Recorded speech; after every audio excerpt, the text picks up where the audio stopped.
na ito, tatalakayin natin ang pangalawang sangay kung paano ginagawang ganap ang patience, how patience is perfected by God in its positive acts. 1.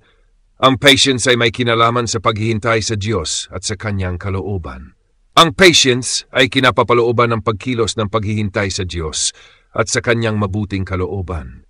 Ang paghihintay ay isang gawa ng faith na pinahaba, at kung ang faith ay maikli ang hininga, dinadagdagan ito ng patience.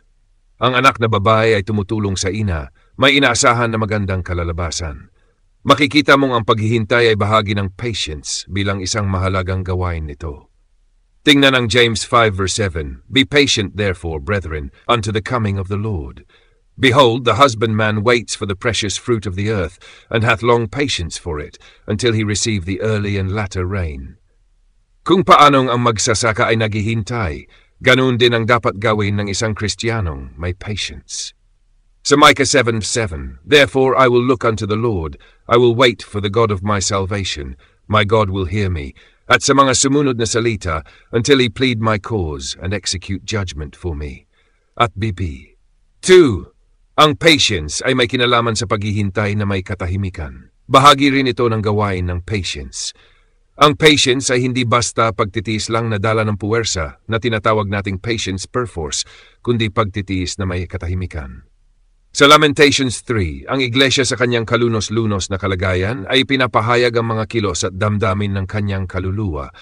Bagaman siya ay nagsasalita sa ikatlong panauhan, gaya ng karaniwan sa Scripture, siya ay tumutukoy sa sarili. Verse 26, It is good that a man should both hope and quietly wait for the salvation of the Lord. Sinabi ito habang siya ay nasa ilalim ng pamatok, kaya't bunga ito ng patience. Sa verse 27, It is good for a man that he bear the yoke in his youth. Kalikasan ng faith na patahimikin ang puso sa Diyos. Sa Isaiah 26 verse 3, Thou wilt keep him in perfect peace, whose mind is stayed on thee, because he trusts in thee. At sa chapter 30 verse 15, In quietness and confidence shall be your strength. At kapag ang faith ay nakagawa ng patience, mas lalo nitong pinapakalma ang puso. Ang salitang patience ay nagpapahiwatig na ng katahimikan. Ang dahilan nito ay dahil may kasamang strength ito, gaya sa Colossians 1:11, Strengthened with all might unto all patience and long-suffering. At kung gaano pinalalakas ng faith at patience ang puso, ganoon din ang kakayahan nating magtiis, at yun ay may katahimikan. Sabi ni Christ sa John 14, Let not your hearts be troubled. Bakit? You believe in God, believe also in me. Ang faith sa Diyos ay nagpapalayas ng kabagabagan na siyang malaking bahagi ng kahulugan ni Christ nang sabihin niya, In patience possess your souls. Ibig sabihin, manahan kayo ng matahimik sa inyong mga espiritu, gaya ng isang taong naninirahan sa kanyang bahay na tinutukoy sa batas bilang kanyang kastilyo.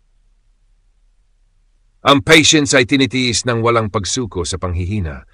Ang patience ay nagpapatuloy sa puso ng walang panghihina o pangungulila. For this cause we faint not. Tingnan ang Isaiah 42:4. Ang meekness at patience ni Christ ay inilalarawan dito. Verse 2, He shall not cry nor lift up his voice in the streets. At pagkatapos verse 4, He shall not fail nor be discouraged.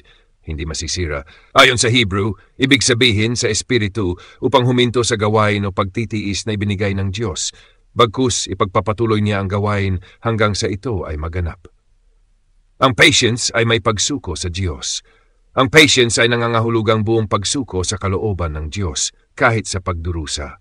Paalala ito ni Apostle Peter sa 1 Peter 3:17 at 4:9, kung saan binibigyang diin na ang pagdurusa ay nangyayari if it be the will of God. Ito rin ay ipinapahayag sa 1 Peter 1:6, kung ito'y nakikita ng Diyos na kinakailangan, ito ay pinahihintulutan niya. Ang tunay na patience ay tumutulong sa puso na magpasakop sa kalooban ng Diyos, gaya sa Psalm 39:9, I was silent because you did it. Makikita ito kay David. Matapos ang kanyang mga kasalanan kay Bathsheba at Uriah, inamin niya na ang kanyang kasalanan ay laban sa Diyos. Tingnan ang Psalms 51. Sa sumunod, sa panahon ng rebellion ni Absalom at paglapastangan ni Shimei, hindi niya pinansin ang kanyang mga kaaway, kundi nakita ang kamay ng Diyos sa lahat ng iyon. Bagaman una siyang napuno ng emosyon, tingnan ang Psalms 39:3, sa bandang huli ay nagpasakop siya, at kinilala na ang Diyos ang gumagawa sa lahat ng ito. Ang mga salita ni David sa 2 Samuel 15:25-26 ay nagpapakita ng kanyang ganap na pagsuko. Kung kalugdan siyang ibalik ng Diyos, mangyari nawa, kung hindi, let him do as seems good to him. Ipinapantay ni David ang kanyang kalooban sa Diyos kahit sa masakit na kaisipan na maaring hindi na siya kinalulugdan ng Diyos. Ngunit sa kabila nito, siya ay nagpapasakop. Gaya ng sinasabi sa Psalm 39, siya ay naghihintay sa Diyos na may pag-asa at nananatiling tahimik ngayon at sa hinaharap. Ang patience ay nagpapatahimik at nagpapakumbaba sa harap ng Diyos. Ginagawa ng patience ang isang tao na hindi lamang manahimik sa pamamagitan ng pagsuko, kundi ilagay ang kanyang bibig sa alabok na nagpapahayag ng mas malalim na pagpapakumbaba at pagsuko. Mas malalim na pagpapakumbaba ang mahiga sa paanan ng Diyos na nakadapa sa lupa, na siya na ang pinakamababang posisyon, na kung tutungtungan siya ng Diyos, naroon siya, at sa posisyong iyon, ipinapakita niyang siya ay handa sa anumang ipagkaloob ng Diyos. Sa Lamentations 3, hindi lamang siya naghintay, tingnan ang verse 25, at wait quietly, at pagkatapos ay umupo at tumahimik, kundi inilagay ang kanyang bibig sa alabok, tingnan ang verse 29. Ngunit sasabihin mo, lahat ito ay naganap habang ang kaluluwa ay may pag-asa, gaya ng makikita sa Lamentations 26. It is good that a man should hope and wait quietly. At sa verse 29, he puts his mouth in the dust, if so be there may be hope. At tunay nga si David. Sa Psalm 39 at sa mga nabanggit na bahagi sa Samuel, ay may pag-asa rin sa partikular na bagay na kanyang ipinagpasakop sa Diyos, gaya sa verse 7 ng nasabing awit. And now, Lord, what do I wait for? My hope is in Thee. At binanggit niya ang kaligtasang inaasahan niya sa verses 8 to 10. At ganun din nung siya isinumpa ni Shimei, ang kanyang kaluluwa ay umasa pa rin na baka pagpalain siya ng Diyos. Sa King Samuel 16 verse 12, It may be the Lord will look on mine affliction, and that the Lord will requite me good for His cursing this day. Ngunit, inaamin ko ang pag-asa ron at sa Iglesia sa Lamentations ay tumataas lamang hanggang sa it may be. Ang patience ay patuloy kahit wala ng pag-asa sa buhay na ito. Ang patience ay nagpapatuloy sa pagtitiwala kahit na wala ng pag-asa ng kaginhawahan sa buhay na ito. Sinabi ni David at ng Iglesia minsan, if there may be hope, ngunit nananatili ang patience kahit mukhang wala na. Ang ganitong uri ng patience ay naiba sa simpleng tapang, ito ay nakatingin lampas sa buhay na ito. Madalas na itinuturo ng mga apostol sa mga unang Kristiyano ang pagbabalik ni Christ bilang kanilang tunay na pag-asa at kaaliwan. Sa James 5 verse 7-8, inuutusan ng mga mananampalataya na maging mapagtiis gaya ng isang magsasaka na naghihintay sa ani. Ang magsasaka ay nagtatanim at naghihintay sa unang at huling ulan, nagtitiwalang darating ang bunga sa tamang panahon. Sa ganoon ding paraan, ang mga mananampalataya ay nagtatanim sa dalamhati ngayon, ngunit aani sa kagalakan kalaunan. Psalm 126 verse 6. Gaya ng ulan na nagbibigay ng pag-asa sa magsasaka, ang Holy Spirit ang nagbibigay ng kaaliwan at katiyakan sa mga mananampalataya habang sila ay naghihintay. Ito ay mga palatandaan, mga earnests, ng darating na ani. Ngunit ang mga palatandaang ito ay tumuturo sa walang hanggang kaluwalhatian, hindi sa kaginhawahan sa buhay na ito.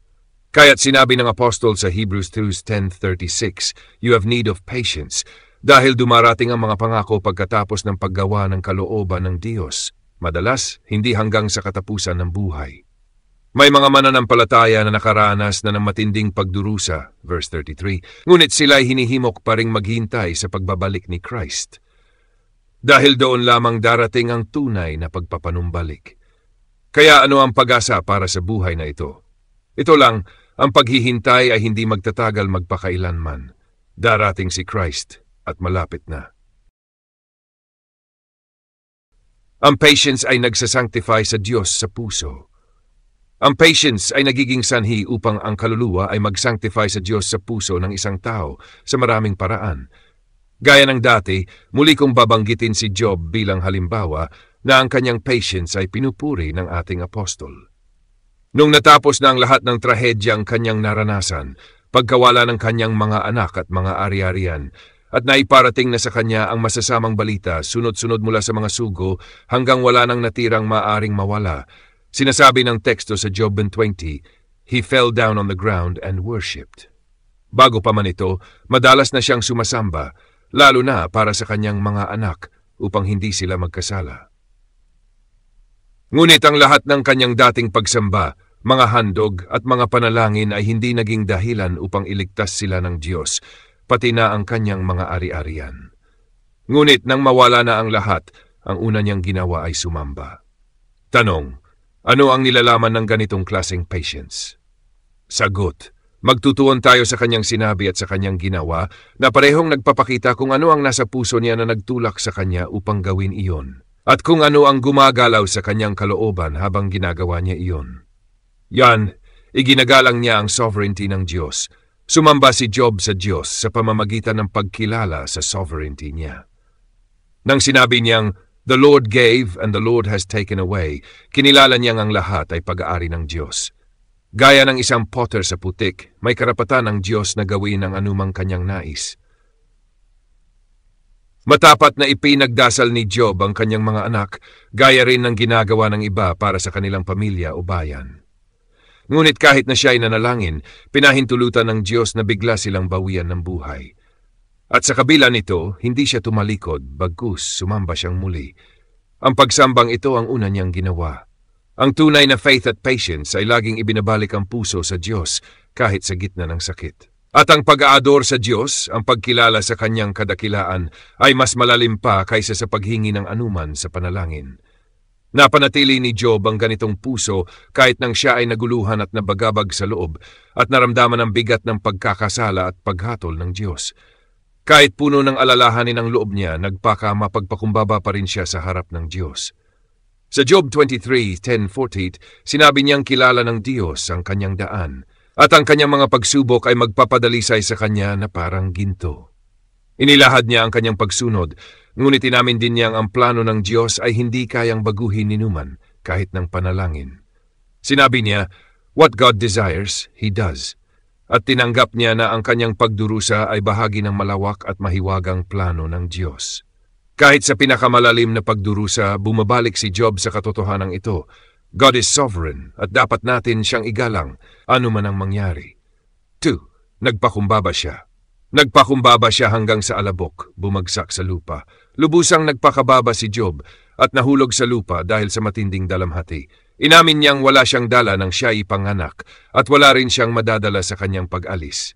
Ang lahat ng kanyang tinamasa ay mula sa Diyos, kaya nang bawiin ito, nakita niya itong pagbabalik lang sa pinagmulan. May katulad na puso si Jacob.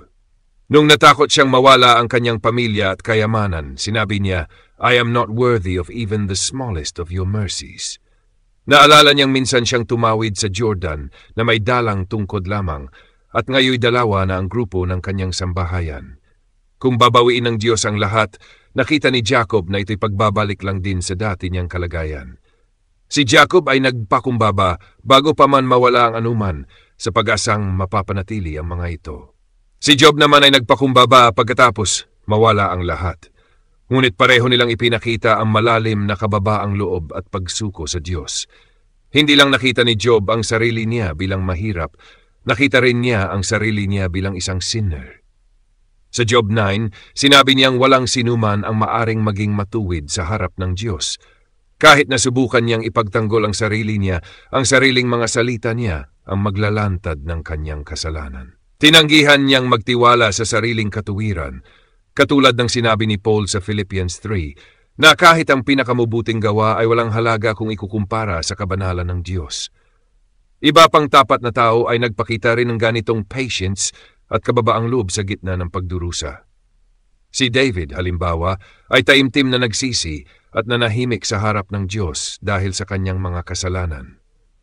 Ganon din ang iglesia sa Micah 7:9 na nagsabing, "I will bear the Lord's anger because I have sinned." Pinuri niya ang Diyos. Sa pagsamba ni Job, makikita nating pinuri niya ang Diyos kahit siya'y nagdurusa. Hindi pinigilan ng kanyang matinding sakit ang kanyang pagsasabi ng "Blessed be the name of the Lord." Sa pamagitan ng faith at patience, lumago ang kanyang puso upang purihin ang Diyos sa gitna ng pagkawala. Nagpasalamat siya hindi lang sa mga biyayang kanyang tinanggap tulad ng kanyang mga anak at kayamanan, kundi sa mismong panahong pinayagan siyang tamasahin ang mga iyon. Naintindihan niyang makaatarungan lamang na kung tinanggap niya ang kabutihan mula sa Diyos, dapat ding tanggapin ang kahirapan. Job 2:10. Pinuri rin ni Job ang Diyos dahil naramdaman pa rin niya ang pag-ibig at pabor ng Diyos kahit nawala ang lahat ng bagay sa kanya. Alam niyang ang tunay na spiritual blessings, tulad ng pag-ibig ng Diyos, ay hindi nawawala. Isang espiritual na katotohanan ito, binibless lang natin ang Diyos kapag alam nating tayo'y binibless na niya. Gaya ng sinabi sa 1 John, minamahal natin siya dahil unang minahal niya tayo. Ganoon din, pinupuri natin siya dahil una siyang nagbigay ng pagpapala kahit sa gitna ng pagsubok. Kaya kapag naramdaman ng isang mananampalataya ang grace ng Diyos sa gitna ng pagdurusa, naantig ang kanyang puso upang purihin ang Diyos bilang tugon. Gaya ng sabi ni Paul sa 1 Thessalonians 5:8, in everything give thanks. Anuman ang kalagayan, laging may dahilan upang magpasalamat at magbigay puri sa Diyos. Ito ang pagtatapos ng ikalawang bahagi ng perfect work of patience sa mga positibong gawain nito.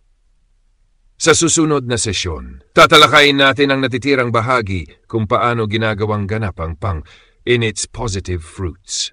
Abangan!